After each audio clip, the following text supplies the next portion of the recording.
Seorang anak laki-laki disegel dalam berlian dan dikubur hidup-hidup. Meskipun begitu, dia tidak mati. Dia terus-menerus mati dan hidup kembali. Karena dia telah membangkitkan kemampuan khusus. Generasi tanpa batas. Tapi setiap kali dia beregenerasi, dia merasakan rasa sakit yang tak tertahankan. 10 tahun yang lalu, gerbang-gerbang muncul di seluruh dunia. Banyak monster keluar dari gerbang tersebut. Banyak manusia juga membangkitkan kekuatan. Mereka menjadi pemburu dan memburu monster. Anak laki-laki itu juga membangkitkan kemampuan generasi. Karena itu, dia sering diintimidasi oleh pengganggu di sekolah. Karena kemampuan regenerasinya, tidak ada bukti yang tertinggal. Penindasan yang sempurna, tidak ada yang membantunya. Karena pengganggu itu adalah Awaken kelas S yang dilindungi pemerintah. Meskipun diintimidasi, anak laki-laki itu memiliki alasan untuk hidup, yaitu ibunya. Ayahnya meninggal saat dia berusia 5 tahun. Awaken bisa menjadi pemburu setelah lulus dari sekolah khusus. Kemampuan regenerasinya kemungkinan besar akan membuatnya menjadi pemburu kelas C. Dengan begitu, dia bisa hidup bahagia bersama ibunya. Seharusnya begitu. Pada hari ulang tahun ibunya, pengganggu itu datang ke toko kecil ibunya. Dia memamerkan kemampuannya membuat berlian untuk mendekati ibunya. Saat ibunya melawan, dia secara tidak sengaja menjatuhkan ponselnya. Pengganggu itu langsung menyerang ibunya yang hanya manusia biasa. Manusia biasa tidak dapat menahan serangan Awaken. Ibunya menjadi koma. Polisi menyatakan itu sebagai kehilangan kendali atas kekuatan. Anak laki-laki itu tahu itu bukan kehilangan kendali. Dipenuhi amarah, dia menemui pengganggu itu. Dia bertanya mengapa mereka melakukan itu pada ibunya. Pengganggu itu tetap bersikap acuh tak acuh. Anak laki-laki itu dengan marah menyerang pengganggu itu. Pengganggu itu hanya memanggil duri dan menusuknya. Pengganggu dan teman-temannya mengejeknya, menyebutnya bodoh. Anak laki-laki itu menahan rasa sakit dan mencabut duri itu. Lukanya sembuh kembali. Pengganggu itu memanggil duri yang tak terhitung jumlahnya. Dalam sekejap, anak laki-laki itu berubah menjadi landak. Meskipun begitu, dia tetap menyerang pengganggu itu dengan gila. Pengganggu itu memerintahkan anak buahnya untuk menyetrumnya dengan petir. Petir menyambar dari langit dan menghantam anak laki-laki itu. Dia jatuh tersungkur. Saat pengganggu itu hendak pergi, anak laki-laki itu meraih kakinya lagi. Marah, pengganggu itu mengubah tinjunya menjadi berlian. Dia memukulinya berulang kali, sampai wajahnya hancur. Meskipun dipukuli seperti itu, anak laki-laki itu menggunakan sisa tenaganya untuk menggigit tinju pengganggu itu. Tindakan ini membuat pengganggu itu semakin marah. Dia memerintahkan anak buahnya untuk menggali lubang. Pengganggu itu juga menggunakan kemampuannya pada anak laki-laki itu. Duri-duri berlian mengelilingi anak laki-laki itu, menyegelnya sepenuhnya di dalam berlian. Sebelum disegel, anak laki-laki itu berteriak bahwa dia akan membunuhnya jika dia keluar. Pengganggu itu menyeringai sinis. Jika kau bisa keluar. Anak buahnya menggunakan kemampuan mereka untuk mengubur berlian yang menyegel anak laki-laki itu di bawah tanah. Pengganggu itu pergi bersama anak buahnya tanpa menoleh ke belakang. Anak laki-laki itu terus mengutuk pengganggu itu di dalam berlian. Dia terus berteriak dan memukul duri-duri itu. Tapi dia tidak bisa memecahkan duri berlian itu. Oksigen semakin menipis. Dia kehilangan kesadaran. Karena regenerasinya, dia hidup kembali. Proses kebangkitan disertai dengan rasa sakit yang tak terbayangkan. Dia hanya bisa memilih untuk mati lagi untuk mengurangi rasa sakitnya. Tapi dia bahkan tidak diizinkan untuk mati. Hanya mengulangi rasa sakit ini. Anak laki-laki itu teringat akan ibunya yang terbaring koma di tempat tidur. Dia bersumpah untuk keluar. Bagaimanapun lamanya, anak laki-laki itu terus memukul berlian dengan tinjunya. Dia tidak tahu apakah dia telah memukulnya selama berbulan-bulan atau bertahun-tahun. Berlian itu bahkan tidak retak sedikit pun. Tetapi kemampuan generasi anak laki-laki itu juga berubah. Exoskeleton muncul di tinjunya. Exoskeleton ini terus pecah dan tumbuh bersama anak laki-laki itu. Exoskeletonnya tumbuh langsung di luar tubuhnya. Anak laki-laki itu terus mengulangi rasa sakit ini. 5 tahun kemudian, pengganggu sekolah itu telah menjadi pemburu peringkat S yang sangat populer dan sedang diwawancarai media. Dia memberitahu semua orang bahwa dia selalu senang membantu orang lain sejak kecil. Reporter itu bertanya kepadanya. Dikatakan bahwa 5 tahun yang lalu, kemampuanmu mengamuk dan melukai warga sipil. Pengganggu itu menangis dan berkata, saat itu aku masih pelajar, dan aku belum bisa mengendalikan kemampuanku. Aku juga sudah meminta maaf kepada teman itu. Tetapi setelah kejadian itu, aku kehilangan kontak dengannya. Tiba-tiba, sebuah pintu terbang ke arah pengganggu itu. Pengganggu itu mengubah lengannya menjadi berlian untuk menangkis serangan itu. Kerumunan yang menonton berhamburan melarikan diri. Sebuah tinju mendarat tepat di wajah pengganggu itu, membuatnya terlempar. Kedua anak buahnya belum sempat bereaksi. Sesosok tubuh berbalut baju zirah masuk. Dialah anak laki-laki yang merangkak keluar dari tanah. Aku keluar. Dasar sampah. Pengganggu yang telah bangkit memerintahkan anak buahnya untuk menggunakan kemampuan mereka. Sebuah petir menyambar dari langit, langsung mengenai anak laki-laki itu. Jelas, serangan ini tidak mempan lagi padanya. Anak laki-laki itu berlari ke depan. Dengan satu jari, dia memenggal kepala salah satu anak buah pengganggu. Pengganggu itu terkejut. Anak laki-laki itu mengabaikan anak buah yang lain. Dia berjalan langsung menuju pengganggu itu. Anak buah yang tersisa langsung menggunakan kemampuannya pada anak laki-laki itu. Tidak tahan lagi.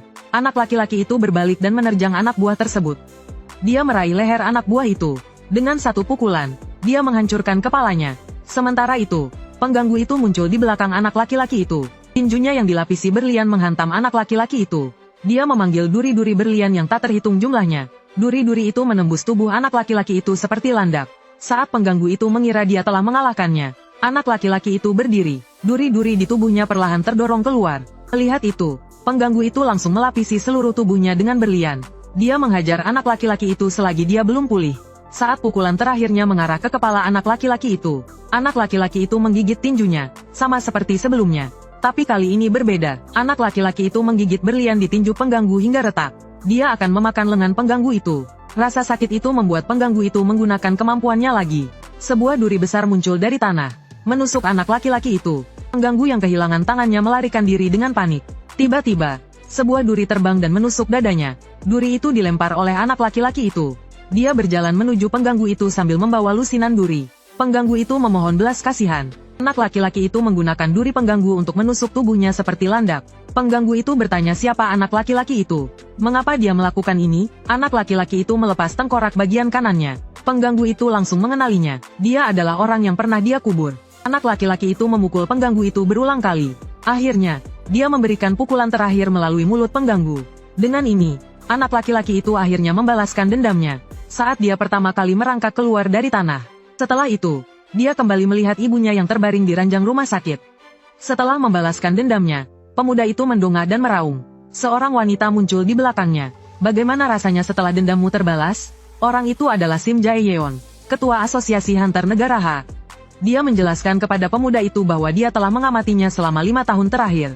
Mendengar hal itu, pemuda itu bersiap untuk menghabisinya. Namun, Sim Jae-yeon berkata, aku bisa menyelamatkan ibumu. Pemuda itu pun berhenti. Sim Jae-yeon melanjutkan. Dia bisa membangunkan ibu pemuda itu. Karena dia adalah satu-satunya penyembuh renges di dunia. Pemuda itu awalnya tidak percaya. Sim Jae-yeon balik bertanya, kau pikir ibumu masih hidup berkat rumah sakit? Pemuda itu bertanya apa yang Sim Jae-yeon inginkan. Sim Jae-yeon menjelaskan bahwa para hunter sekarang terlalu kuat. Bahkan, beberapa hunter memiliki kekuatan yang melebihi senjata nuklir. Monster-monster telah dimusnahkan. Tetapi gerbangnya belum hilang. Gerbang tanpa monster menjadi portal. Para hunter mulai menggunakannya untuk perang luar negeri. Negara H tidak dapat melawan invasi negara R. Saat itulah kau muncul. Negara H tidak bisa menyerang hunter negara R secara langsung. Tapi jika itu monster, tidak masalah. Ini juga untuk menyelamatkan ibumu. Jadi, jadilah monster. Seorang gadis ditangkap oleh sekelompok pria besar dan akan diperlakukan tidak senonoh. Tiba-tiba, kepala salah satu pria besar itu terpenggal. Sebuah monster berbaju zirah muncul di hadapan semua orang. Hunter lain segera menyerang monster itu.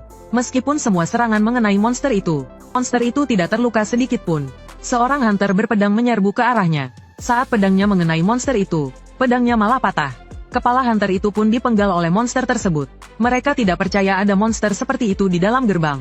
Dengan lambaian tangan sederhana, monster itu memenggal kepala 2 orang sekaligus. Dia berjalan menuju gadis yang tersisa. Gadis itu gemetar ketakutan. Monster itu adalah pemuda yang baru saja membalaskan dendamnya, Kang Ji-hwan. Dia menatap gadis itu dengan linglung. Gadis itu mengira dia telah diselamatkan, menangis dan berterima kasih kepada pemuda itu. Tanpa disadari, detik berikutnya kepalanya dipenggal. Tanah dipenuhi mayat hunter negara R. Pemuda itu melakukan semua ini untuk menyelamatkan ibunya. Setelah selesai, pemuda itu bersiap mencari target berikutnya. Di kediaman seorang pejabat pemerintah negara R, pria itu bertanya kepada bawahannya mengapa hunter yang mereka kirim tidak pernah bisa menginjakkan kaki di wilayah negara H. Semua hunter yang mereka kirim tewas. Hunter terkuat negara R, Goel, bersiap untuk pergi ke negara H sendiri. Asistennya menyarankan agar dia membawa beberapa hunter tipe defensif. Goel bertanya, kau pikir aku membutuhkannya? Dia pun masuk ke gerbang sendirian. Menghadapi monster yang menyerangnya, Goel dengan mudah mengalahkannya. Dia segera menemukan sumber masalahnya. Seekor monster berbaju zirah duduk di atas tumpukan mayat hunter negara R. Goel sangat marah melihat pemandangan itu. Monster itu menangkis serangannya dengan pisau tulang. Dia tidak percaya seekor monster bisa menahan pedangnya.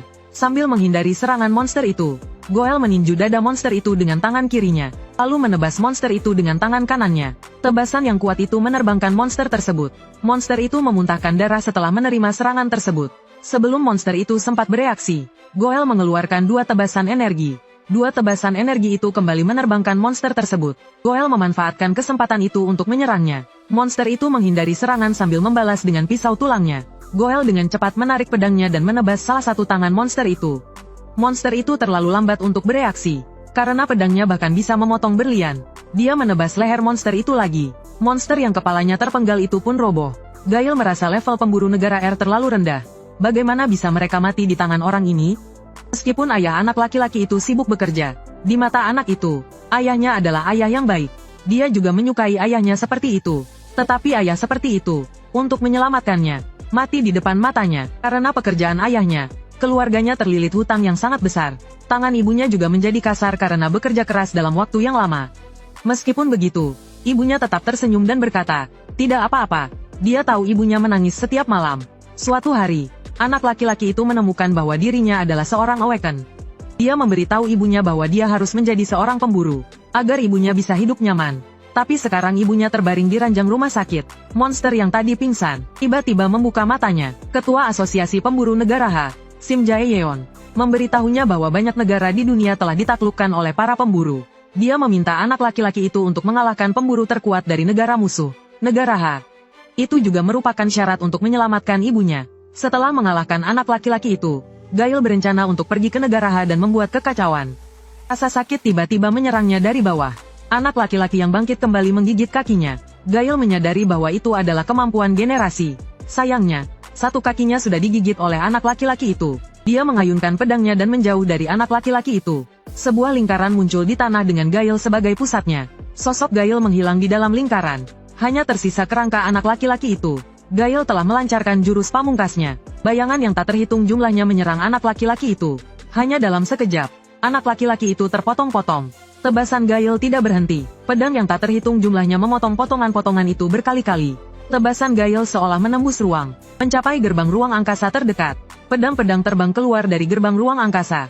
Mereka melesat ke langit. Dinding pun penuh dengan bekas tebasan pedang. Setelah jurus pamungkasnya selesai, Gael dengan percaya diri menyimpan pedangnya. Saat dia hendak meninggalkan lorong, sebuah tulang menusuk kakinya yang lain. Itu adalah tulang yang dilemparkan oleh anak laki-laki yang telah menjadi kerangka. Gael tidak percaya dengan apa yang dilihatnya. Dia mengangkat pedangnya dan menebas anak laki-laki itu lagi. Di luar gerbang ruang angkasa negara R, para pemburu elit negara R berkumpul di sana. Karena Gael, pemburu nomor 1 negara R, telah berada di dalam selama 2 hari. Tiba-tiba, kepala Gael dilempar keluar dari gerbang. Seorang sosok keluar dari dalam. Orang itu adalah anak laki-laki yang telah menjadi kerangka. Sebelum mereka sempat bereaksi, anak laki-laki itu mengangkat tangannya dan menebas salah satu pemimpin negara R. Saat ini di Asosiasi Pemburu Negara H, seorang bawahan bertanya kepada Ketua Sim Jae-yeon. Orang itu baru saja membunuh putra King Kong. Apakah tepat mengirimnya ke negara R sekarang? Ketua Sim Jae-yeon hanya ingin tahu siapa yang akan menang. Saat ini, anak laki-laki itu masih bertarung melawan para pemburu negara R. Dan lawannya adalah pemburu peringkat 3S nomor 0 negara R, Ryuzaki.